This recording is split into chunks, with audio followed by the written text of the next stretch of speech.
All right, let's move on to 1A, where we do have another rematch from last year. Trice Central is at South Adams. These two played at Byrne last year.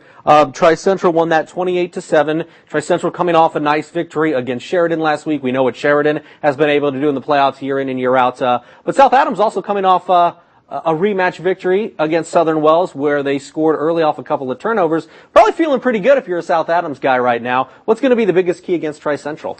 You know, it's huge because talking to Coach Rick Burkhalter last night, and he said, we were only down 14-7 in the fourth quarter, Trice Central. Trice Central won the 1A state championship last year. So they were not blown out by any means last year, and they feel like they can match up again with them this Friday. So Derek Wanners had a tremendous season at quarterback, thrown for over 1,000 yards, rushed for over 800 yards.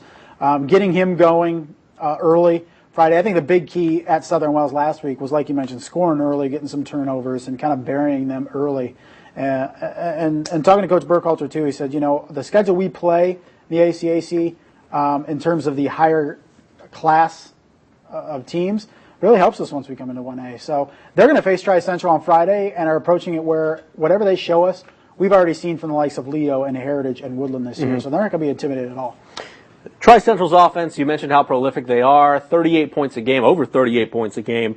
The defense for South Adams last week against Southern Wells can really move the ball on the ground. They've proven it all year, but they held them to 209 total yards, forced 3 turnovers. I know we don't talk about the Southern Wells. We talk about Warner, we talk about Isaiah Amstutz, we talk about Skylar Schock, we talk about Drew Lefevre for that South Adams offense. Defense, an impressive performance last week. How do they carry that over against such a potent Trice Central offense? I think, forcing turnovers like they did against Southern Wells early last week was really huge. If they could do that again against Trice Central, give their offense some short fields, they're going to have to win the turnover battle to win this game. They're going to have to, really control the ball, control the clock, I think, and really grind out some drives, keep the ball away from Trice Central, who, as you mentioned, can put up some points as well. But the best thing I think that South Adams has going is they've played this team last year. They played them tough for 3+ quarters, and they're not going to be intimidated at all, especially being at home, and they have to come to Byrne on Friday night. That's huge. All right. Final question. This week, what are you most looking forward to about only 4 teams in the playoffs? It seems really weird. It seems like we should have like 7 or 8 teams still alive. I know. I want to see Snyder go down to Westfield, especially after what happened last year, and just, the punch in the mouth they took and all the talk about, oh my gosh, it was the biggest loss in so many years in the postseason for Snyder.